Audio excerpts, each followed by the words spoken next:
I saw this pop up. Mike Florio of Pro Football Talk was making the case because, everybody's really worried about this gambling fiasco that is the NFL, where the NFL decided, and like the comparison I was making over the weekend was, it would be like bringing your baby straight from the hospital to a frat house. It's just an awful idea. You got to have stuff lined up and set up when you bring your baby home. All right, you don't want to have to step over your drunk buddy who's got a 30-pack of Coors Light over his head because you guys were playing, Soldiers and Game of Thrones the night before. There's beer bongs and barf all over the place. That's not an ideal setup for a child. So you wouldn't want to bring that home. You'd want to be prepared. And it feels like the NFL brought the baby home to the frat house. They were like holding it with all this love and joy. They were thrilled. They were happy with all the revenue and stuff that was coming in from gambling. And then they brought it into the house and they realized, oh God, we're not ready for this. And now they're scrambling. They're handing out suspensions. Tom Brady's giving tutorials. But it's created this sort of panic around the league and people covering the league. And so Mike Florio was making the point over the weekend saying, look, what's to stop? Even though the NFL has now clearly stated, it would have helped they had this stuff out there before. But now that they've clearly stated there are guidelines, there are rules, there are restrictions to betting on the NFL. You can't do it in the team facility. You can bet on other sports, but it's got to be outside the team facility. Like all the, you bet on college football in the team facility. It's 6 games like we've seen a couple of players get. Like now that the NFL has identified all of this stuff, you've got people around the league, and Mike Florio's point was, what's to stop a player from having like a family member make wagers for him? If he's going to have insider information, if it's like Isaiah Rodgers of the Indianapolis Colts, one of his prop bets he did, the $1,000 prop bet, was on an over-under on rushing yards in a Colts game. Well, if you followed that story, you notice that majority of those bets, as clearly indicated, were like $25 to $50.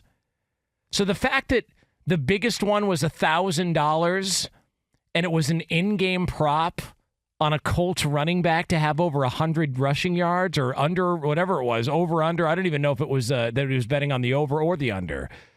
But that one hit, yeah, it's a little bit concerning. Because clearly he got aggressive because he knew what the game plan was. And so Florio's point was, what is to stop players from just having a family or member or a friend do it? That person opens up an account.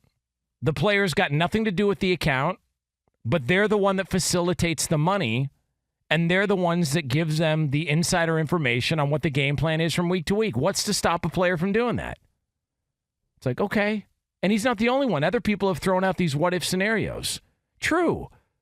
All that's possible.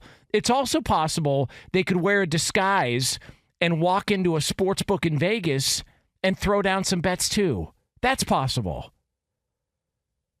It's also possible they could,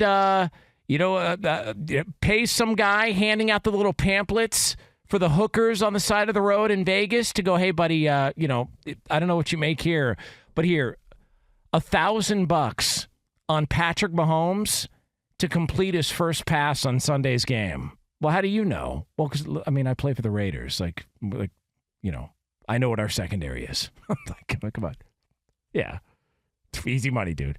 And if it throws in my direction, don't worry. I'll pretend like I tweaked an ankle just so we can get paid. But seriously, $1,000, you can keep 10% of it.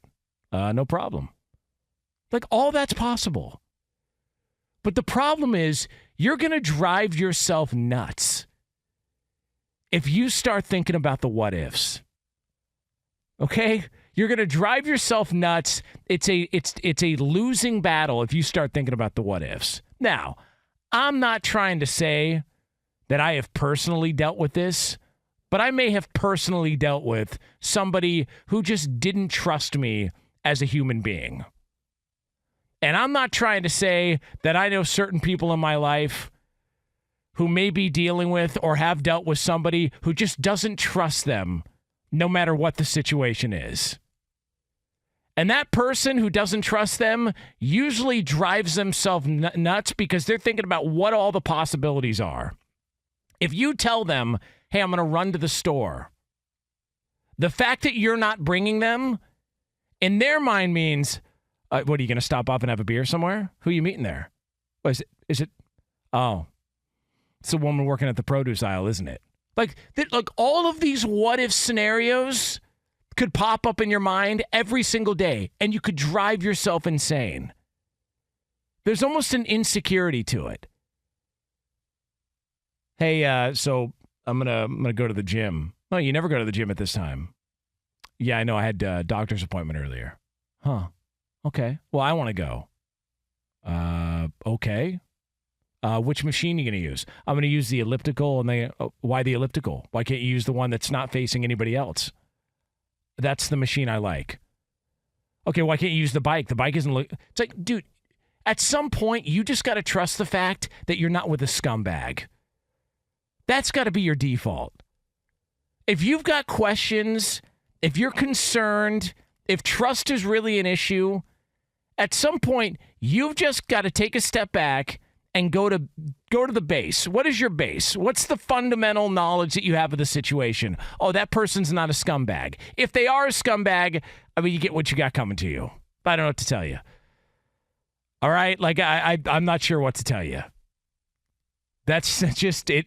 That's how this stuff works. So, like in the NFL, yes, gambling is new. Yes, players have been punished. Yes, we realize it's a problem. You don't want players having inside information and handing out, a bunch of tips to other guys. And but there's a reason why you hire gambling services. Like U.S. Integrity, I think, is the name of one of them. And Matt Holt is one of the guys who I think runs U.S. Integrity. He was on this show straight out of Vegas that we had on the network that I was a part of for years.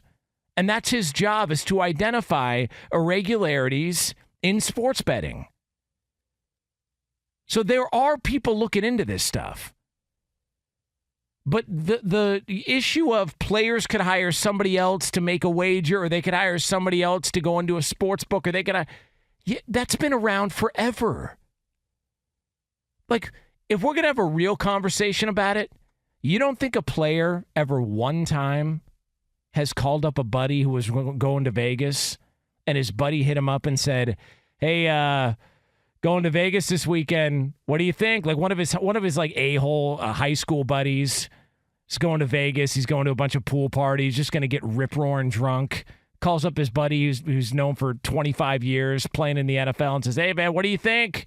Going to Vegas. Should I put money on you guys? Nah, man, we're all banged up. We got an injury here, injury there. Plus, I mean, with our lack of depth, we're going to have to run the ball a lot. So we're going to try and really bleed the clock, and it's not going to be a high-scoring game.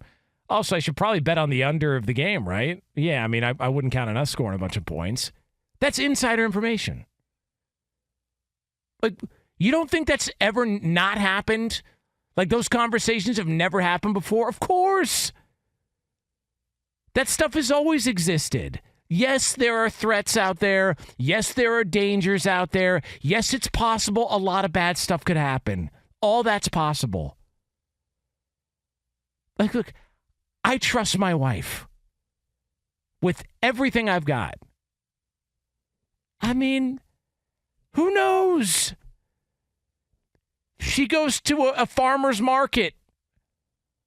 Next thing you know, there's some, guy who's like, an actor on some soap opera in Colombia.